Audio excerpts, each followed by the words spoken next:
अगर मुस्लिम लीग ये चाहता है कि पाकिस्तान पीपल्स पार्टी भी इस बजट पे वोट डाले फ्लड रिकंस्ट्रक्शन के खर्चे के बगैर, ये हो नहीं सकता।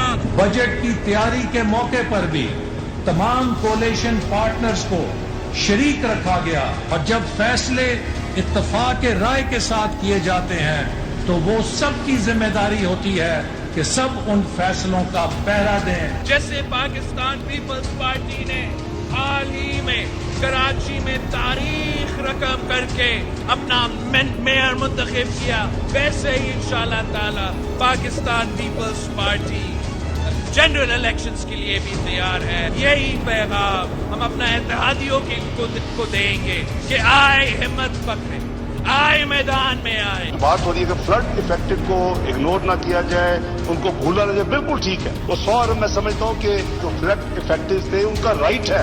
मेरा इत्तेहादी बाकी सब के लिए दार साहब है, ये तो मेरा अंकल दार साहब। वक्त का जो हमारा सियासी यार है वो तो पाकिस्तान मुस्लिम लीग नवाज है। हमारे साथ कमर ज़मान कायरा साहब मौजूद हैं, मुशीर वज़ीर आज़म बराए कश्मीर अफेयर्स और गिलगित बल्तिस्तान। आज की जितनी भी बजट एडजस्टमेंट हुई है जिसमें 215 अरब के नए टैक्स लगे हैं, कायरा साहब ये तो पाकिस्तान पीपल्स पार्टी ऑन बोर्ड है, जो आपको बताया, आपको एतमाद में लिया, उसके बाद ये अनाउंस किया। तो आज का जो भी ये रीएडजस्टमेंट्स हैं ये पीपल्स पार्टी के साथ उनकी कंसेंट से और मुशावरत के बाद हुई हैं। अरे पहली गुजारिश ये है कि बजट जब पेश होता है ना तो बजट तजावीज होती हैं, उन तजावीज पे जमातें भी, मुख्तलिफ ऑर्गेनाइजेशंस भी, अफराद भी, मेंबरान असम्बली हुकूमत के हों अपोजिशन के हों, सब लोग अपनी अपनी आरा देते हैं, उस पर नाकदाना जायजा लेते हैं, उसकी अच्छी बातों की तारीफ और उसके अंदर कमजोर पहलुओं को उजागर करते हैं और फिर उन तजावीज के अंदर कुछ कटौतियां होती हैं, कुछ रीअप्रोप्रिएशंस होती हैं।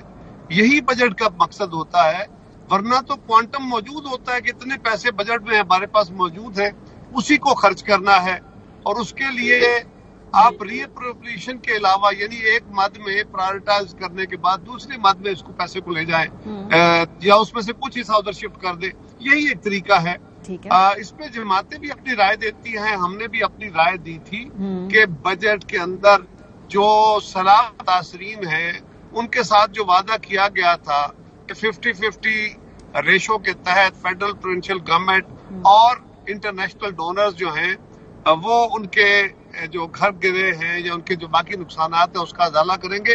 उनके अजाले को देखा जाए, उनसे बड़ा वादा किया था हम सब ने, वो मान ली गई, बाकी छोटी मोटी बातें थी वो भी एडजस्ट हो गई। चूंकि ये बातें खाली तजावीज तक नहीं थी कायरा साहब, बिकॉज फिर बात हो गई कि कश्मीर के अंदर ठप्पे लगे, राना सनाउल्लाह साहब ने कहा कराची के अंदर ठप्पे हुआ, तो वो बात उधर आ गई, बजट तक नहीं रही। सिर्फ मैं अर्ज करता हूँ उस पर भी अर्ज करता हूँ, बजट का तक तो हो गया ना कि हमने तजावीज नहीं एडजस्ट हो गई। बाग इलेक्शन, मैं तो पाकिस्तान में नहीं था, मैं तो नॉर्वे डेनमार्क गया हुआ था उस वक्त, और राना साहब वहां तशरीफ ले गए थे खुद जाके।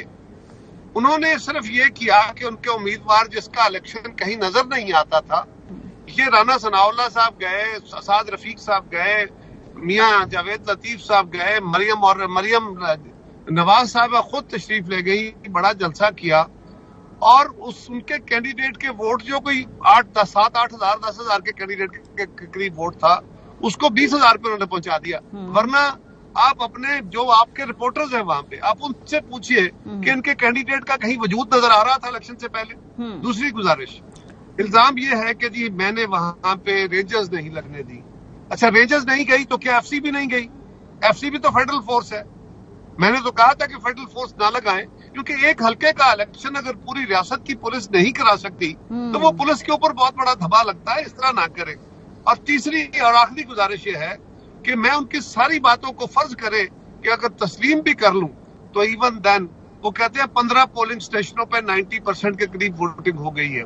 उन 15 पोलिंग स्टेशनों से 300 वोट निकाल दे, 30% वोट निकाल दे, फिर 60% पे आ जाएगा।